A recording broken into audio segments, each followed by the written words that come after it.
A paz do Senhor, meus queridos irmãos, como vocês estão? Estamos aqui para mais um episódio da nossa série de 1 João. Estudaremos hoje o capítulo 5, do verso 1 ao verso 13.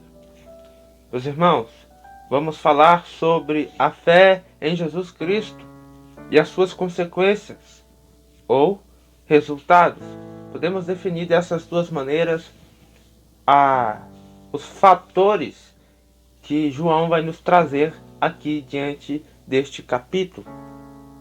Meus irmãos, antes de começarmos, quero lembrar, se inscreva em meu canal no YouTube, Lécio Ferreira, se você talvez esteja assistindo pelo Instagram, e deixe o seu like, o seu comentário, seja edificado em nome de Jesus. Meus irmãos, a palavra do Senhor nos diz assim, vamos ler para podermos entender.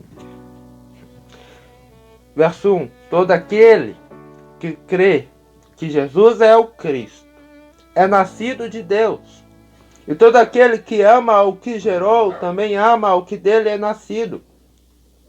Nisso conhecemos que amamos os filhos de Deus, quando amamos a Deus e guardamos os seus mandamentos. Porque este é o amor de Deus, que guardemos os seus mandamentos. Os seus mandamentos não são pesados. Porque todo o que é nascido de Deus vence o mundo. E esta é a vitória que vence o mundo, a nossa fé. Quem é que vence o mundo, senão aquele que crê que Jesus é o Filho de Deus? Este é aquele que veio por água e por sangue, isto é, Jesus Cristo. Só por água, não só por água, mas por água e por sangue. E o Espírito é o que testifica ou anuncia, porque o Espírito é a verdade. Porque três são os que testificam no céu: o Pai, a Palavra e o Espírito Santo. E estes três são um.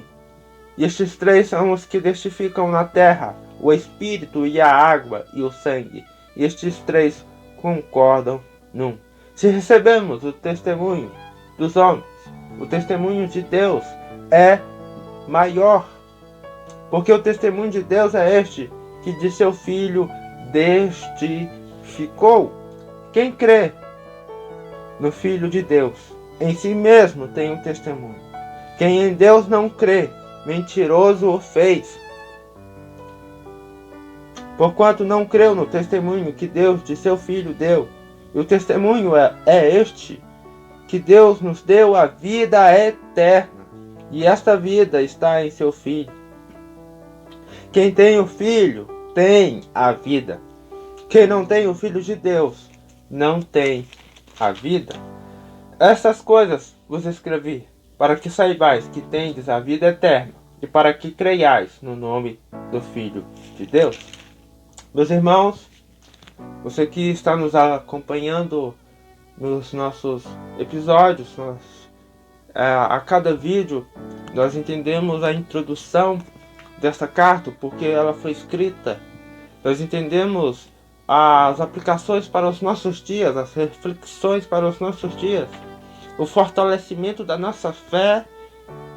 Aí, agora, meus irmãos, no capítulo 5, ele vai nos trazer os resultados, as consequências.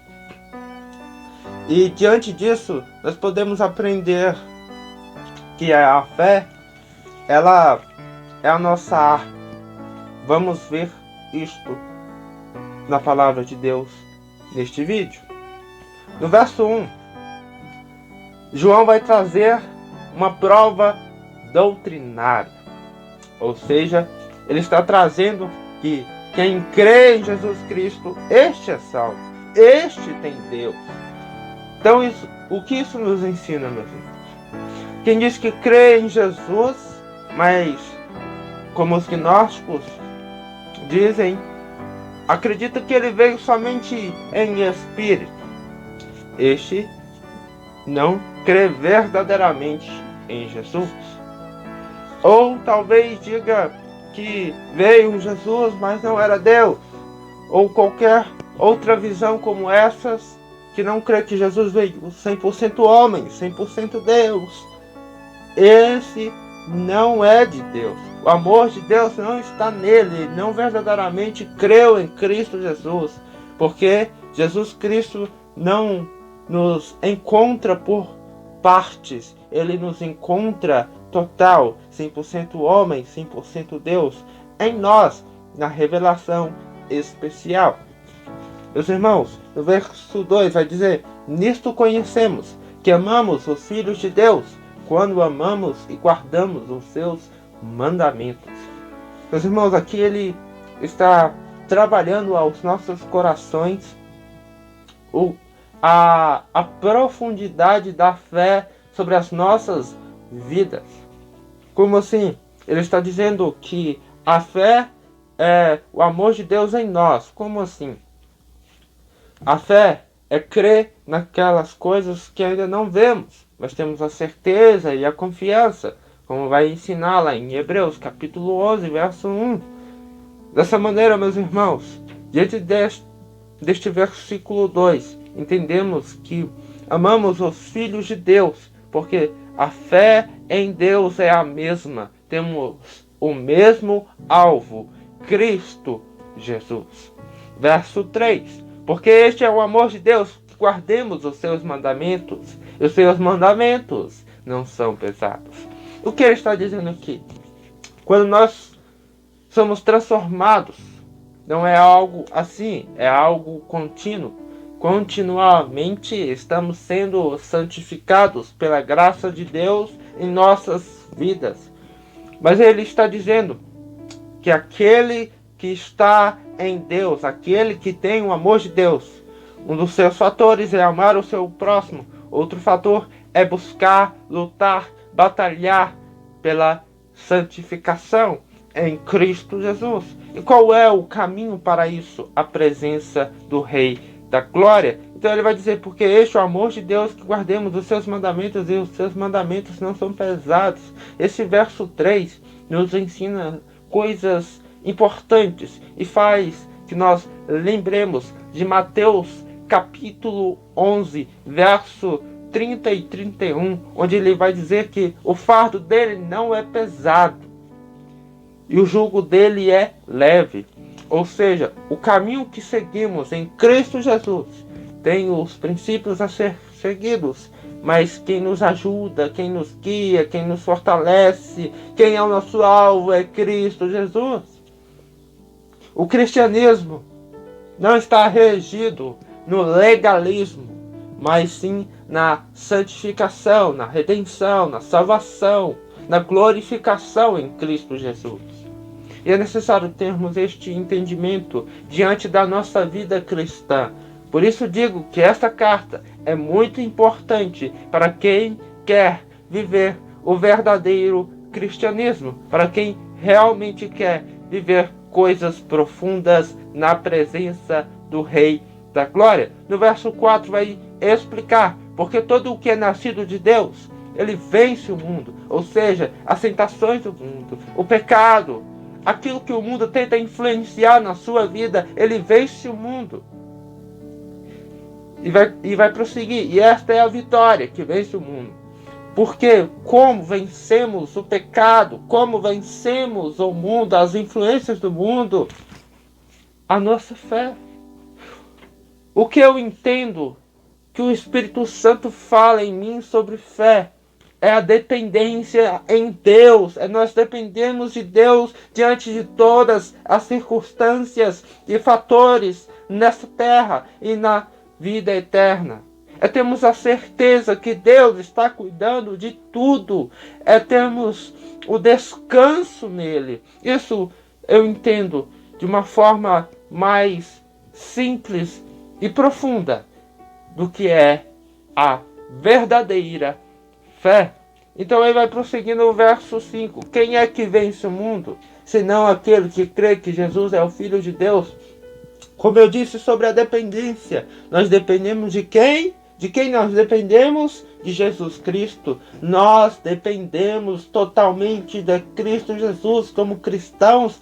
e principalmente como filhos de Deus, Ele agora é o nosso primogênito, Ele agora é o nosso irmão mais velho, nosso mestre, o alvo que seguimos, o alvo ao qual temos força para batalhar contra as batalhas dessa terra, deste mundo. Por isso, meu irmão, minha irmã, tenha um entendimento que nós vencemos, nós somos mais que vencedores.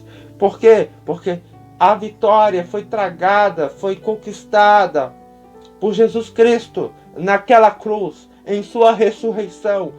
Ele matou, ele venceu, corrigindo, desculpe meus irmãos, ele venceu a morte. Então, em 1 Coríntios capítulo 15 vai dizer: onde está a morte, o teu arguilhão? Tragada foi a morte na vitória. Que vitória? A vitória que Jesus Cristo morreu e ressuscitou. Ou seja, ele venceu a morte. Ele venceu o reino da morte. Ele venceu, meus irmãos. Ele venceu o pecado. Ele transformou toda a história. De quem? Daqueles que creem em seu nome. Quem é que vence o mundo? Quem crê naquele que nos salvou, nos redimiu, aquele que nos ama, aquele que cuida de nós. Verso 6. Este é aquele que veio por água e por sangue. Isto é, Jesus Cristo, não só por água, mas por água e por sangue. E o Espírito é o que testifica, porque o Espírito é a verdade. Porque três são os que testificam no céu: o Pai, a Palavra e o Espírito Santo. Estes três são os que testificam na terra: o Espírito e a água e o sangue. Estes três concordam num. Aqui ele está falando sobre o batismo. Ele está falando sobre princípios de testemunho. O que quer dizer isso? O que anuncia a nossa fé em Cristo Jesus. No reino dos céus, quem testifica esta questão, ou seja, anuncia esta questão de santidade, de justificação, é Deus Pai, Deus Filho e Deus Espírito Santo, e eles são um. Ou seja, o que ele está explicando? Que através do batismo, o Espírito Santo de Deus agora habita em nós. Nós somos batizados nas águas, segundo a doutrina da igreja. Quando passamos por esse novo nascimento, representado no abaixar e levantar sobre as águas, isso entendemos uma novidade de vida. Ou seja, agora o Espírito testifica em nós, anuncia que agora aquele é salvo, é justificado, este e aquele é filho, é filha de Deus, filha do Rei dos Reis e Senhor dos Senhores. É necessário termos esse compreendimento sobre o batismo, meus irmãos. E a palavra de Deus prossegue assim no verso 9. Se recebemos o testemunho, ou seja, aquilo que identifica em ação de Deus sobre a vida da pessoa, dos homens, o testemunho de Deus é maior. Ou seja, se recebemos aquilo que as pessoas veem que está acontecendo em nós, temos que ter um entendimento. O testemunho de Deus sobre nós é maior do que dos homens. Ou seja, isso nos traz um entendimento que é mais importante o que Deus está dizendo do que as pessoas. Mas não tira a importância daquilo que as pessoas estão dizendo. Porque se nós realmente amamos a Cristo, amamos uns aos outros. Como assim? Se nós somos igreja, precisamos ouvir uns aos outros. É claro, analisando se realmente aquela pessoa está certa sobre aquela opinião e procurando melhorar, procurando crescer em fé e em verdade. Isso é necessário, meus irmãos. Temos o entendimento de que precisamos aprender um com os outros. Não quer dizer que alguém que seja pastor não possa aprender com você, mas isso nos ensina que, indiferente do título que essa pessoa tem, da responsabilidade que essa pessoa tem, o que importa é ajudarmos, é amarmos uns aos outros. Isso, resumindo, é a comunhão da igreja. Prosseguindo, meus irmãos, verso 10. Quem crê no Filho de Deus em si mesmo tem o testemunho. o Espírito Santo. Quem em Deus não crê, mentiroso fez, porque não creu no testemunho que Deus deu de seu Filho. Ou seja, aqui está falando sobre o sacrifício de Jesus, a ressurreição de Jesus. Os gnósticos duvidavam de muitas coisas. Ou seja, qualquer detalhe que faltar na crença daquela pessoa, se não for completa segundo os princípios da palavra de Deus, este é mentiroso. Este realmente não teve a revelação especial. Este realmente não conheceu a Cristo Jesus. É necessário trabalhar o verdadeiro evangelho sobre a vida desta pessoa. Versículo 11, o testemunho é este: Deus nos deu o que, meus irmãos? A vida eterna. E esta vida está em quem? Em seu Filho. Ou seja, Ele nos deu da vida eterna. Mas esta vida eterna, quando estamos nesta terra, é como água. Temos que beber todos os dias, todos os momentos. Precisamos beber da água da vida eterna. Precisamos buscar a Cristo Jesus. Precisamos buscar intimidade com Ele para que possamos saciar a nossa sede que temos o nosso Senhor e Salvador. É necessário. Nele que temos a vida. Jesus Cristo não é somente, resumindo, para entendermos intimidade, é habitarmos no Santo dos Santos. Quando ele suspirou e ele disse: está consumado, o véu do templo se rasgou e agora podemos entrar no Santo dos Santos. Podemos conversar com Deus, podemos confessar a Deus, podemos ser consolados, transformados, santificados por Deus. Temos que entender isto, meus filhos. O que está sendo dito hoje, o foco aqui é a fé em Jesus Cristo e as suas consequências, resultados, aplicações para os nossos dias. Verso 12. Quem tem o Filho tem a vida. Quem não tem o Filho de Deus não tem a vida. Ou seja, qualquer religião que diz que crê em Deus, mas o alvo da fé não é Jesus Cristo, não tem Jesus Cristo. Jesus Cristo para essas pessoas foi somente um profeta ou qualquer outro. Este não crê em Deus, porque para crer verdadeiramente, genuinamente em Deus, é necessário crer em Cristo Jesus. E no verso 13, meus irmãos, ele vai dizer: estas coisas vos escrevi para que saibais que tendes a vida eterna, e para que creiais no nome do Filho de Deus. Para que creiais em quem, meus irmãos? No nome do Filho de Deus. Então, o discípulo amado, o apóstolo João, escreveu esta primeira carta para entendermos sobre a vida eterna, sobre a salvação e defender o verdadeiro evangelho. Essa carta foi escrita para a igreja, para os cristãos, ou seja, que ele está confirmando que é necessário que os filhos de Deus tenham a certeza da salvação, tenham a certeza da vida eterna e a viva. Tenha certeza de quem realmente é salvo. Ele ama o seu próximo, ele ama o seu irmão.